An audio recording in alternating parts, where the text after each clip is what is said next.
Tim Solomon here. Getting ready to get going on another presentation, something I think you'll find interesting. Let's get started. You know, these YouTube productions, even at this scale, a lot of work. You know, the things that you take for granted, they take up a lot of time. My hats off to the guys that do the first-class productions. It takes a lot of talent, a lot of time, and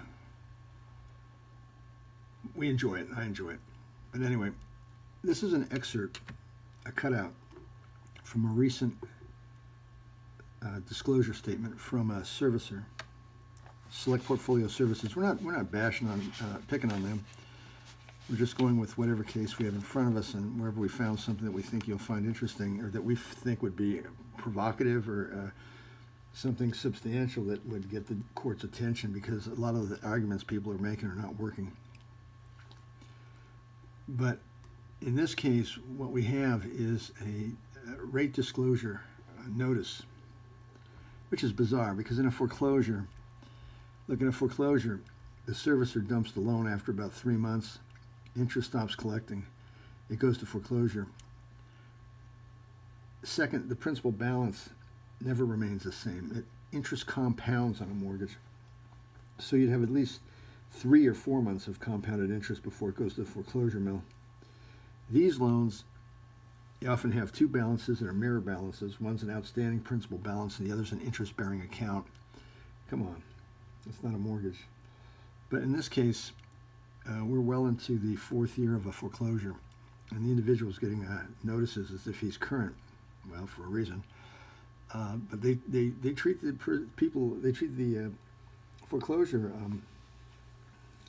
folks that are in foreclosure. They treat them like they're current.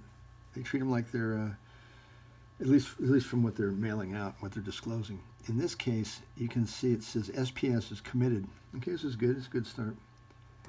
SPS is committed to providing you with the information you need to manage the accounts, home mortgage payments.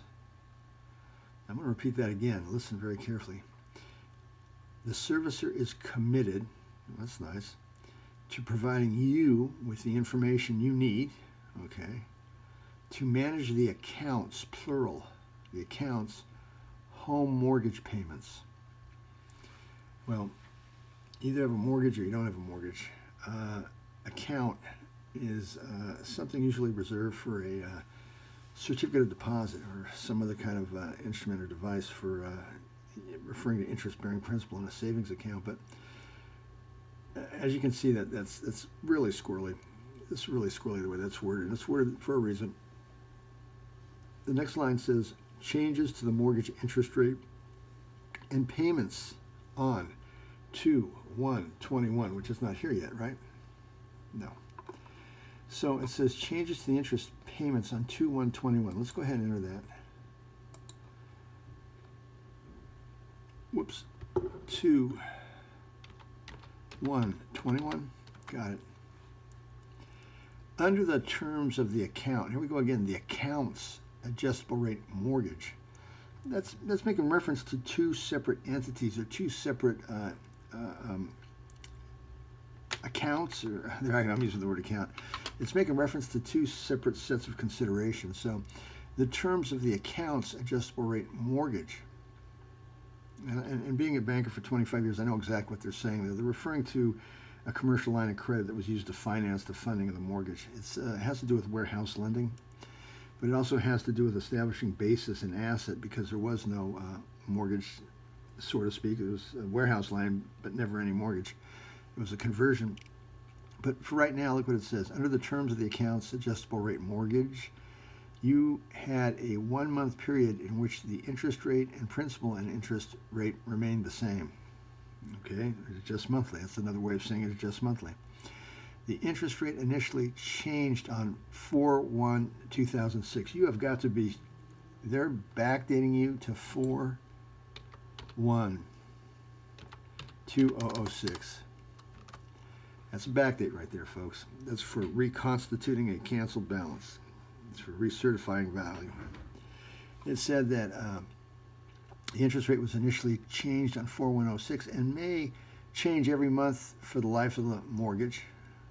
Okay, well, I think they would know by now, wouldn't they? They're the servicer. Second red flag. Third red flag. It said the rate is scheduled to change on 2/1/21, which we know. Okay, with a corresponding payment change on what? 2/1/22.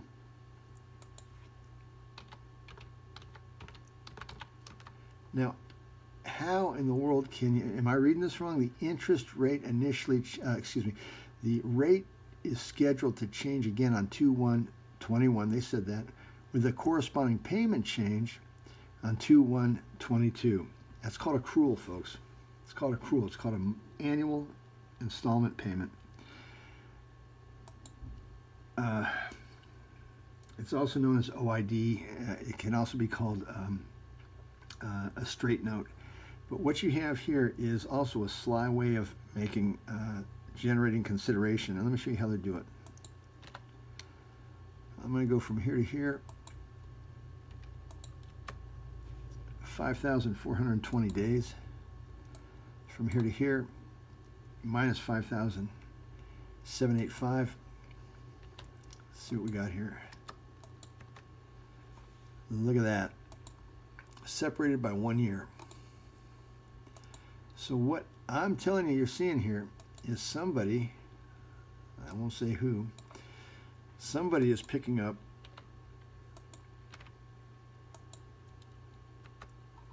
$14.84 years of interest, reconstituted interest, recertified value. And they're picking up another,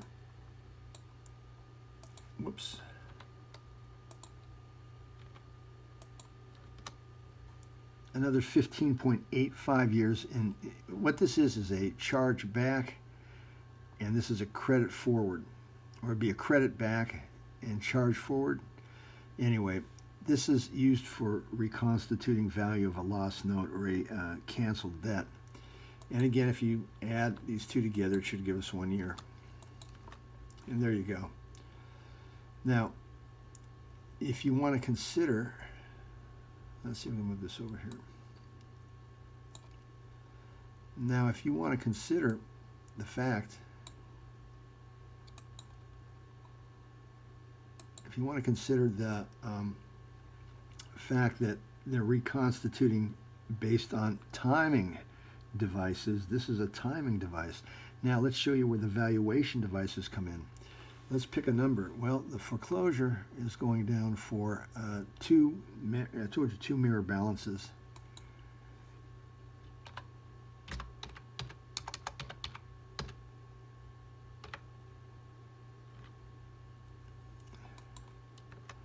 So we're going to create one installment for, let's say, $41,618 annually. And we're going to create another installment for $38,922.59 annually. Add those together. That might be our teaser rate, our monthly, this was a pick a pay, so I think that's your teaser rate. You see how that works? Times 12. Yep. So what you have in this scheme here is a, looks like, I would say, a chargeback or a depreciation allowance or NOL allowance, whatever, valued at a weighted average $41,618 with a credit back of $38,992.59, and that yielded a, it should have yielded a 12-month, 1 year payment, but instead what it yields here is the monthly payment, and that monthly payment would be equal to a pay rate of $31,510. Now let's see if our numbers are correct. The outstanding principal balance in this case was $618,005.81. There you go. And the interest-bearing principal, well, you can figure it out if it's a mirror matching balance. It was the same formula. We're taking the what you're seeing here is we're taking the number of years times the installment, 618,005. So what we have here is 1 year, excess of 1 year that goes after the year of disposition. So that tells me this property is going to be disposed of right around 2/1/21 with a 1 year right of redemption, 2/1/22.